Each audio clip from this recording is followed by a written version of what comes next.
तो दोस्तों, जैसा कि आपको पता चल ही गया होगा कि अब आपकी परीक्षा के लिए बहुत ही कम समय बच गया है।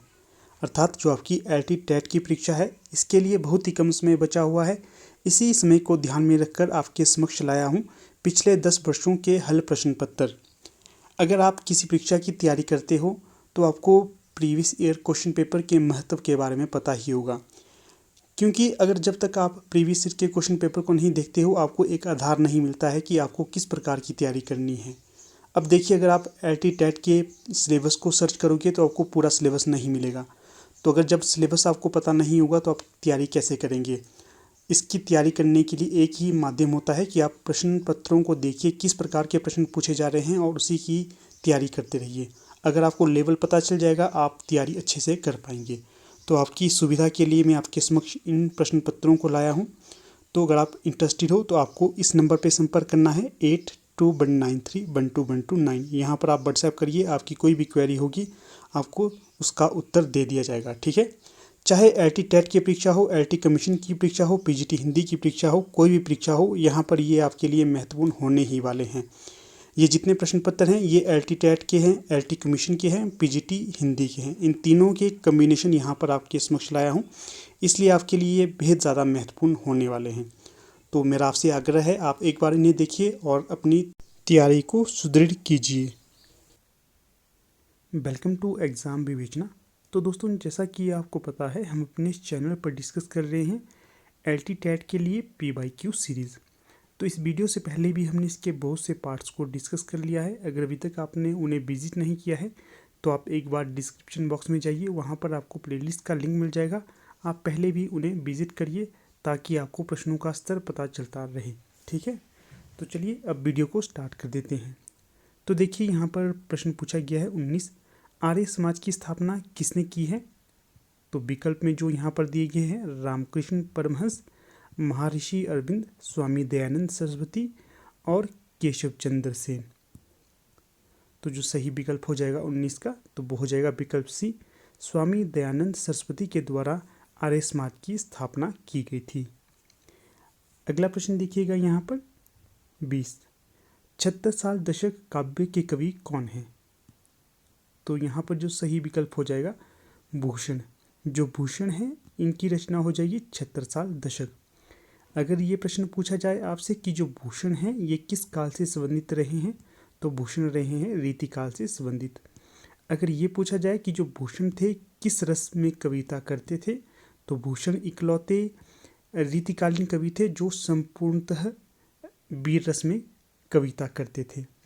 अगर इनके आश्रयदाताओं का नाम पूछा जाए तो एक तो हो जाएंगे छत्रसाल और दूसरे हो जाएंगे शिवाजी। इन दोनों के आश्रय में रहकर ये वीर रस की कविताएं रचते थे। अगला प्रश्न देखिए 21, करुण रस का स्थायी भाव क्या है? तो जो करुण रस का स्थायी भाव हो जाएगा, तो यहाँ पर सही विकल्प हो जाएगा शोक। देखिए, यहाँ से आपसे एक दो प्रश्न बन सकते हैं कि जो रसों की संख्या कितनी है।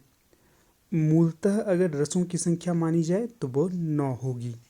अगर आपसे ये पूछा जाए कि भरत मुनि के द्वारा रसों की संख्या कितनी मानी गई थी, उनके द्वारा रसों की संख्या 8 मानी गई थी। वे कौन सा रस था जिसकी उन्होंने स्थापना नहीं की थी या उसका प्रचार नहीं किया था? तो वो था शांत रस। अगला प्रश्न है 22, रस निष्पत्ति की अभिव्यक्ति परक व्याख्या किसने की है? तो यहाँ पर सही विकल्प हो जाएगा अभिनव गुप्त के द्वारा रस निष्पत्ति की अभिव्यक्ति परक व्याख्या की थी। यहाँ पर देखिए, कई बार ये भी प्रश्न बनता है कि जो भरत मुनि के रससूत्र की व्याख्या सर्वप्रथम किसने की थी, तो वो की थी भट्ट लोलट के द्वारा। अगर आपसे ये प्रश्न बने कि साधारणीकरण की स्थापना किसने की थी, तो ये भट्ट नायक के द्वारा की गई थी।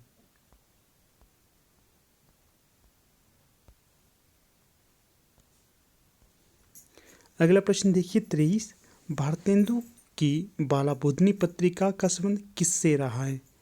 आपको पहले ध्यान रखना है कि जो बालाबोधिनी पत्रिका है इसका संबंध किस संपादक से रहा है, तो ये भारतेंदु हरिश्चंद्र से रहा था।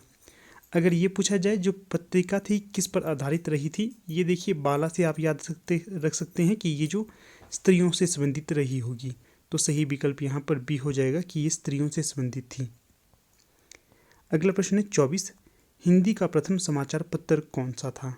तो अधिकतर बच्चों को इसका सही उत्तर आता ही होगा कि जो उदंत मार्तंड है ये हिंदी का प्रथम समाचार पत्र रहा था। ठीक है। अगला प्रश्न देखिए 25, साहित्यालोचन किसका आलोचना ग्रंथ है? तो साहित्यालोचन हो जाएगा यहाँ पर विकल्प सी, श्याम सुंदर दास जी का आलोचना ग्रंथ।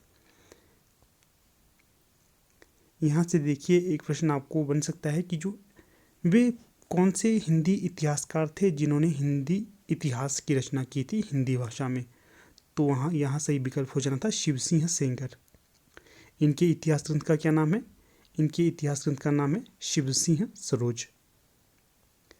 अगला प्रश्न देखिए 26, तो यहाँ पर क्या पूछा गया है? प्रकृति के सुकुमार कवि के तौर पर कौन जाने जाते हैं? तो प्रकृति के सुकुमार कवि के तौर पर जाने जाते हैं सुमित्रा नंदन पंत। सही विकल्प यहाँ पर ए हो जाएगा। कभी आपसे ये पूछा जाए कि सुमित्रा नंदन पंत का संबंध किस राज्य से रहा है? तो ये उत्तराखंड से रहा है। उस समय उत्तराखंड और उत्तर प्रदेश एक ही राज्य था, तो आप उत्तर प्रदेश भी कहीं कहीं पढ़ सकते हैं, परंतु वर्तमान में उत्तराखंड और यूपी अलग अलग हो गए हैं।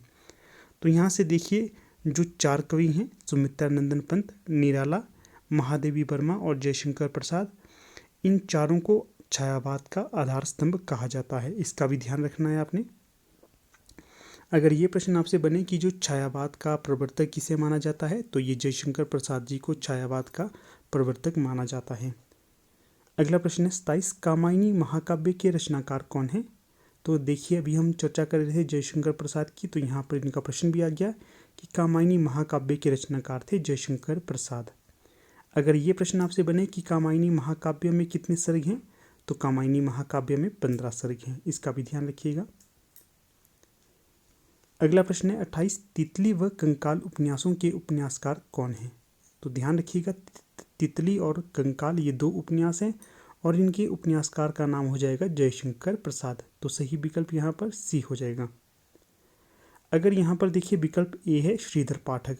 अगर आपसे ये प्रश्न पूछा जाए कि श्रीधर पाठक को स्वच्छंदतावाद का प्रथम कवि किसने माना है, तो ये माना था आपके आचार्य रामचंद्र शुक्ल के द्वारा इन्हें स्वच्छंदतावाद का प्रथम कवि या खड़ी बोली का प्रथम कवि माना जाता है। अगर भारतेंदु हरिश्चंद्र की चर्चा की जाए तो इन्हें हिंदी साहित्य का अग्रदूत माना जाता है, और जो मैथिली शरण गुप्त है इनके द्वारा साकेत नामक महाकाव्य की रचना की गई है। आगे देखिएगा 29, राष्ट्रकवि मैथिली शरण गुप्त की रचना नहीं है। तो आपके समक्ष यहाँ पर 4 विकल्प दिए गए हैं, इनमें से एक रचना राष्ट्रकवि मैथिली शरण गुप्त की नहीं है, तो वो कौन सी होगी? तो देखिए जो विकल्प डी है बनाष्टक, ये मैथिली शरण गुप्त की रचना नहीं होगी। बाकी भारत भारती, पंचवटी, यशोधरा, ये तीनों ही मैथिली शरण गुप्त की रचनाएं हो जाएंगी। तो यहाँ पर देखिए विकल्प ए है भारत भारती, ये आपकी राष्ट्रवादी तौर पर लिखी गई थी या राष्ट्रीयता को आधार में रखकर इस रचना को रचा गया था। बहुत ही सुंदर रचना है। यहाँ पर आपको भारत के पास्ट, प्रेजेंट और फ्यूचर के बारे में बताया गया है, किस प्रकार की स्थिति रही है भारत की।